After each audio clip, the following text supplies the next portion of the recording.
بسم الله الرحمن الرحيم. كلوا من الطيبات واعملوا صالحا كلوا من طيبات ما رزقناكم. حضور نبی کریم صلی اللہ علیہ وسلم کی جو زندگی ہے وہ امت کے لیے اسوہ ہے.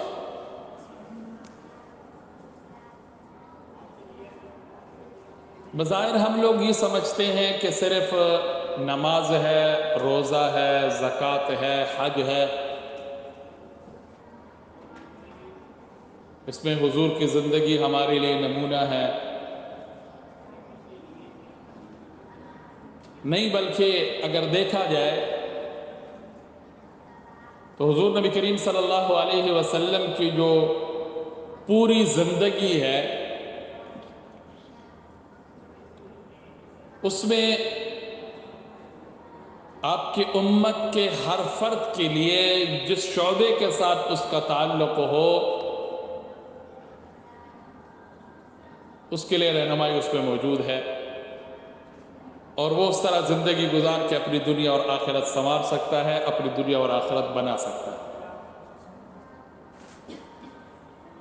اور جو سب سے بڑی بات ہے وہ یہ کہ حضور نبی کریم صلی اللہ علیہ وسلم کی زندگی آسان ترین ہے. آپ صلی اللہ علیہ وسلم نے امت کی خاطر آسان ترین کو اپنایا اور آسان ترین طریقے کو حضور نے اختیار فرمایا. بظاہر ہم لوگ یہ سمجھتے ہیں کہ سنت پر عمل کرنا شاید بہت مشکل ہے، سنت کے مطابق زندگی گزارنا ہم جیسے لوگوں کے لیے شاید ناممکن ہے، لیکن یہ غلط بات ہے. حضور امت کے ہر فرد کے لیے نمونہ بن کر آئے ہیں، اور امت کا ہر فرد چاہے وہ امیر ہے یا غریب ہے، زندگی کے جس شعبے میں وہ زندگی گزار رہا ہے اس کے لیے حضور کے رہنمائی بھی موجود ہے، اور حضور کے سنت پر اس کے لیے عمل کرنا بھی ممکن ہے، آسان ہے. اور یہ جو بڑی بات ہمیں ہر وقت سوچ رکھنی چاہیے کہ اللہ ملتے ہیں حضور صلی اللہ علیہ وسلم کے تابعداری سے، اللہ کی محبت ملتی ہے حضور صلی اللہ علیہ وسلم کی اطاعت سے. کچھ سنتیں وہ ہے حضور کے، کچھ زندگی کے وہ شعبے ہیں جس پر ہم شاید روزانہ عمل نہ کر سکتے ہوں، لیکن کچھ کام وہ ہے اگر ہم روزانہ کی ترتیب سے تھوڑا سا دھیان دے کر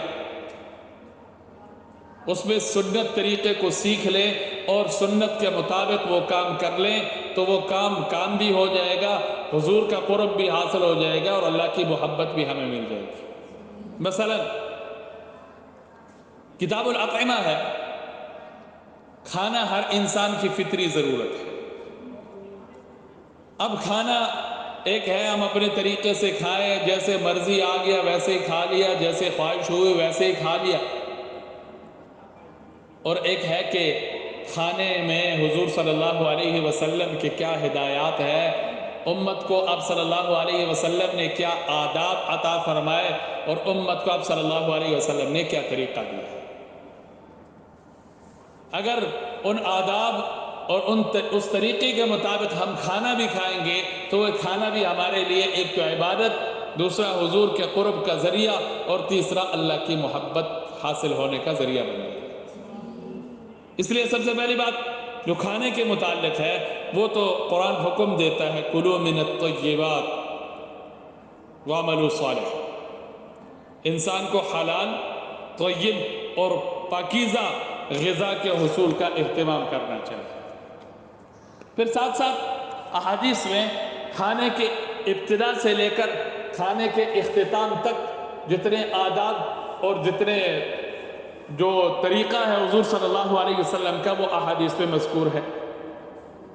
مثلا کھانے کے آداب میں سے ایک ادب یہ کہ بندہ ہاتھ دھو لے کھانے سے پہلے، دوسرا ادب یہ کہ کھانا کھانے سے پہلے بندہ بسم اللہ پڑھے، اب بسم اللہ پوری بسم اللہ بھی پڑھ سکتا ہے، بسم اللہ الرحمن الرحیم، اور صرف بسم اللہ پڑھ کے بھی بندہ شروع کر سکتا ہے۔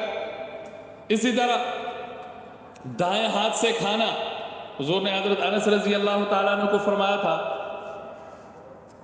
دو باتوں کا آپ صلی اللہ علیہ وسلم نے ان کو حکم دیا تھا کہ بسم اللہ پڑھ کے کھانا شروع کرنا اور دائیں ہاتھ سے کھانا۔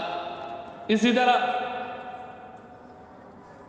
اپنے سامنے سے کھانا، حضور صلی اللہ علیہ وسلم نے حضرت انس رضی اللہ تعالیٰ عنہ کو یہی ارشاد فرمایا تھا، کل مما یلیک، اللہ کا سم اللہ وکل مما یلیک۔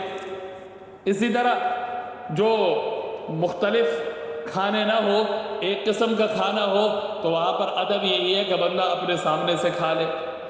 اسی طرح کھانا ہے، ایک ہے دائیں ہاتھ سے کھانا اور ایک ہے دائیں طرف سے کھانا، یہ بھی کھانے کا ادب ہے۔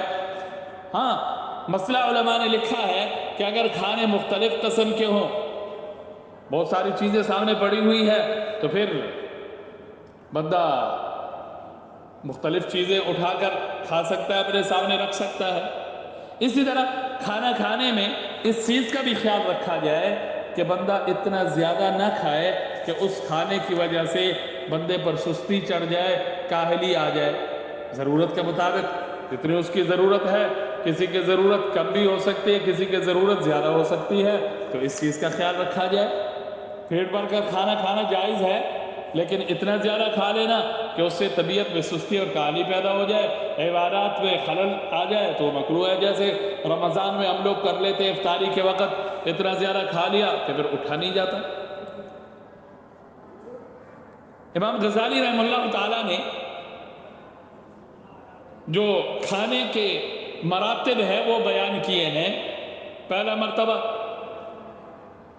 بندہ اتنا کھا لے جس سے زندگی باقی رہ سکے۔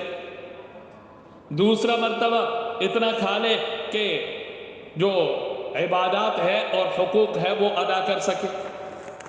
تیسرا مرتبہ اس قدر کھا لے کہ اس میں اتنی طاقت آ جائے کہ فرائض کے ساتھ ساتھ نوافل کا بھی اہتمام کر سکے۔